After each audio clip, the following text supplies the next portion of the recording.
بعض تاریخیں صرف کیلنڈر پر درج نہیں ہوتی، وہ قوموں کی یادداشت میں نقش ہو جاتی ہیں۔ 10 جولائی بھی ایسی ہی ایک تاریخ ہے۔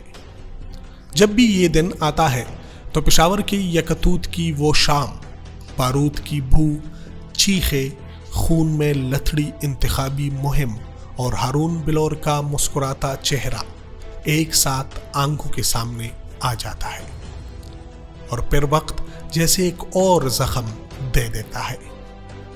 10 جولائی 2025 اسی تاریخ نے ایک اور نام اپنے دامن میں سمیٹ لیا، مولانا خانزیب۔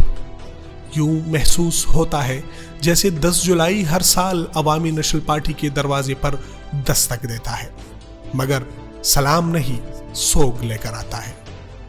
پاکستان میں دہشت گردی نے ہر طبقے کو نقصان پہنچایا، لیکن اگر سیاسی جماعتوں کی بات کی جائے تو عوامی نیشنل پارٹی ان جماعتوں میں شامل ہے جس نے دہشت گردی کے خلاف اپنے موقف کی باری قیمت ادا کی۔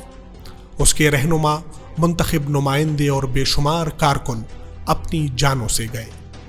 یہ محض اعداد و شمار نہیں، ہر شہادت کی پیچھے ایک ماں تھی جس کا بیٹا واپس نہیں آیا، ایک بچہ تھا جس نے اپنے باپ کو آخری بار انتخابی جلسے کے لیے نکلتے دیکھا، ایک گھر تھا جس کے دروازے پر تعزیت کرنے والوں کا ہجوم تھا، مگر جس کا چراغ ہمیشہ کے لیے بجھ چکا تھا۔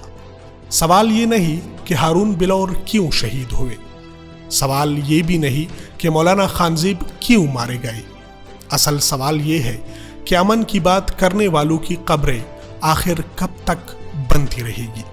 یہ بھی ایک حقیقت ہے کہ عوامی نیشنل پارٹی نے کئی برسوں سے یہ موقف اختیار کیا کہ انتہا پسندی اور دہشت گردی کے خلاف ریاست کو واضح اور دو ٹوک پالیسی اپنانی چاہیے۔ اس موقف نے اسے دہشت گردی کی کلی دھمکیوں اور حملوں کا سامنا بھی کرایا، مگر آج اتنی قربانیوں کے بعد بھی ایک سوال فضا میں معلق ہے، کیا ان شہادتوں سے ہم نے کوئی سبق سیکھا؟ کیا ان خاندانوں کو انصاف ملا؟ کیا ان حملوں کے منصوبہ سازوں اور سہولت کاروں کو بے نقاب کر کے قانون کے کٹہرے میں لایا گیا؟ اور سب سے بڑھ کر، کیا آج بھی اس ملک میں وہ سیاست محفوظ ہے جو بندوق کے بجائے ووٹ، نفرت کے بجائے مکالمہ اور انتقام کے بجائے جمہوریت پر یقین رکھتی ہے؟